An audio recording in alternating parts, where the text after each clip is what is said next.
Hello everyone and welcome to Cinderful Gaming. I hope you're all doing well, I hope you're all staying safe, and most of all, I hope you're all fighting that war against the Grey. Today's video, we're going to talk about the December update and how we're getting a cool data slate style update, much like we did for Warhammer 40k not too long ago. Now, what I want to talk about in this video is I want to talk about armies in particular who are going to need addressing in the December update. Most importantly, those that are going to need help going up. I think in the last video we did talking about things that might need addressing. I sort of talked about points and armies that maybe needed to come down a peg, so we're not going to look at that in this video. You can go check out that video if you want. But in this one, I want to look at 7 armies who need a little bit of a boost, whether that be from points or indeed some rules changes and stuff like that. We'll talk about all of that in the video, and I'd love to hear everyone's thoughts at the end of this on what they would like to see done. Note that these data updates are meant to give low-performing armies a boost and give high-performing armies a sort of kick down. The high-performing ones we're assuming are going to get points updates and all that sort of stuff to rectify some of that. That's what we saw in the rules for Warhammer 40k. Only the Orcs really had some restrictions imposed upon them, but for the other part it was Admech and Drukhari seeing some points increases across the army, as well as restrictions on flyers. But let's go talk about it. Let's talk about 7 armies who need help in the next data update for Warhammer Age of Sigmar. And so, number one, first army that I think needs help in the new edition is Gloomspite Gitz. I have a Gloomspite Gitz army myself, and previously it worked on a formula of stacking debuffs of the same variety onto your opponent so that they couldn't hurt your rather not so great troops. Now, a big thing that really hurt Gloomspite Gitz this edition is the ability to not apply more than -1 to a profile. This really kept them alive. And of course, yes, you can stack your -1 to hits to sort of negate things like all-out attack and all of that. However, I think a fix to Gloomspite is perhaps spreading out the debuffs and changing some of the effects of them. Now, we could see things like maybe Neda's going to provide -1 attacks and things like other ones, not all of them being -1 to hit, prevent, like maybe doing -1 to wound or maybe hurting movement and other things like that.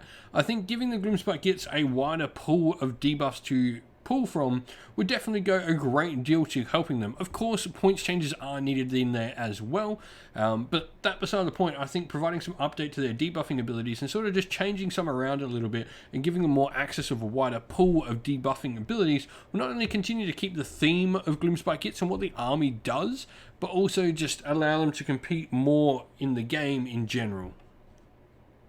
Number 2, Skaven. Now, it will be said there are some Skaven lists that do work. Of course, at Cinderful Gaming Grand Tournament, we saw a Skaven list go 4-1, taking out quite a few of the other top lists on its way to the podium. However, I think a big one, now playing against my mate who plays his Skaven Pestilens a lot, seeing things like Storm Vermin as well, I think increasing the minimum sizes of some units like Storm Vermin and Plague Monks will definitely help Skaven just get those bodies on the table and continue to be that horde army with big blobs of troops they always were. Of course, the army does need some updates and some point changes like many of the others, but I do feel increasing minimum size of many units and maybe allowing some of the other abilities to work in different ways will definitely go a long way to helping Skaven compete on the tabletop more.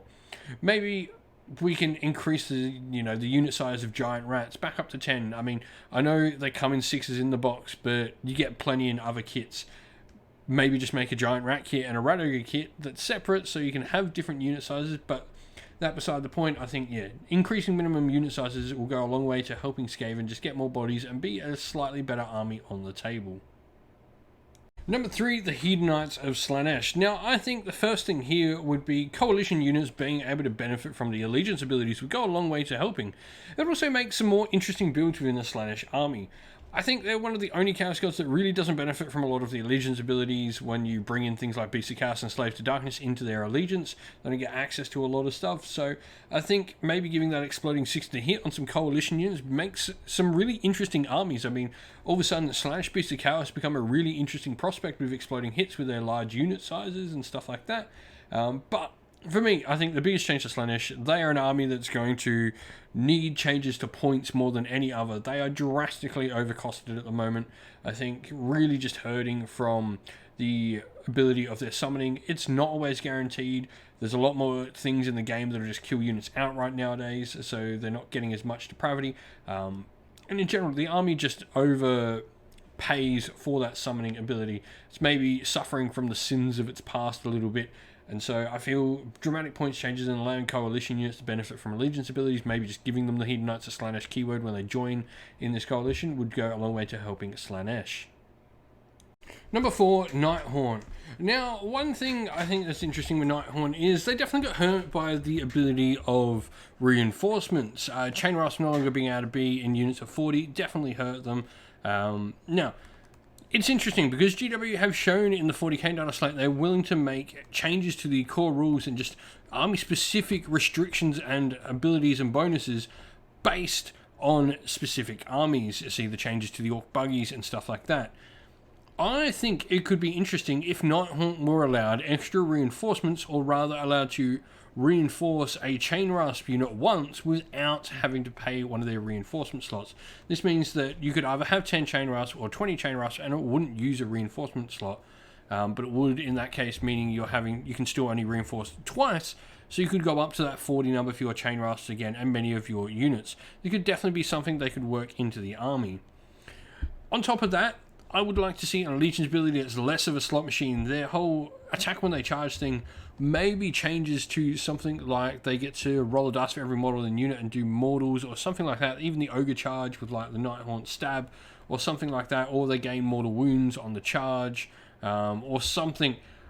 I'd like to see that be less of a slot machine mechanic, because it does hurt. It can really go good when it does, but it can, be an Allegiance ability you never get to use in the entirety of a game at sometimes. So definitely an Allegiance ability that working less like a slot machine would be very preferable for the Nighthaunt. Number 5, Beasts of Chaos. Now, the first thing to me that needs fixing is their monsters. Now, this could be addressed with points changes, obviously, but I'd like to see the monsters get more powerful rather than become cheaper. Now, how do we go about this, making these monsters more powerful? Well, for starters, maybe we allow more of them to ambush, and this works into my better ambush and summoning. I think the ability for Darkwalkers to allow units to ambush should just be a general Beast of Chaos rule. I don't think it should be a Brayherd specific rule. I'd like to see ambushing, like the Darkwalkers, just become a Beast of Chaos in general thing, allowing you to ambush more stuff. But also, I think their summoning could definitely change. Do they become an army that can summon more and really have this whole sort of overwhelming force come to bear as the game pushes on? I think maybe lowering the points in some of their more mid to top range summoning could definitely be a useful thing for Beasts of Chaos, allowing them to get Bestigar on the table quicker, and their monsters from summoning on the table quicker could be a good thing. Maybe you drop the lower stuff a tiny bit, but I don't think, that's an issue. But for me, also the ambushing rule for Beasts of Chaos, they're really restricted by the fact that it all has to come on at the end of the first turn or the second turn playing Darkwalkers, so I'd like to see them get the normal sort of ambush rules where they have until turn 3 for every unit. They don't have to put half of it in ambush, and they can really play around with that and how they want to utilize that rule better. So I think that's the big change for Beasts of Chaos. Of course, I'd like to see some points drops for some of the more elite units that definitely don't hold their weight. Things like Enlighten and Skyfires and Bestigar could probably all come down, along with Bulgur and Dragon Ogres. And maybe you throw some extra monstrous rampages, or give Beasts of Chaos, because they are the army with lots of monsters, the ability to reuse the same monstrous rampage more than once. So all their monsters can stomp, or all their monsters can roar, or something like that. Number 6, the Flesh Eater Courts. Now, I think the big problem here is they have an over-reliance on their Terrorghelsts. They are the biggest hammer in the army, and nothing else really sort of does the job quite like the Terrorghelsts do, and this is perhaps detrimental to the army. So I'd like to see everything else sort of raised in the army, whether or not we give extra bonuses or indeed points changes to the rest of the army. I don't know how we go about this, but I think we're definitely just a change to how the rest of the army works. Ghouls definitely could go down in points, and perhaps maybe even go to 20 model minimum, giving you large units of ghouls a much better chance of surviving, and also giving like dispersed formation to things like your Vargas and crypt horrors and all that would allow large units of them to work better. So for me, it's just really spreading out that power across the army and stopping the over-reliance on the Terrorghelsts, which are really fantastic, no doubt. But once they go down, it becomes a really uphill battle for a Flesh Eater Court's army to really sort of gain control of the table and do well once those Terrorghelsts are gone. Number 7, Ossiarch Bonreapers. Now, the big thing I think for the change of them is, of course, the game stole their ability, really.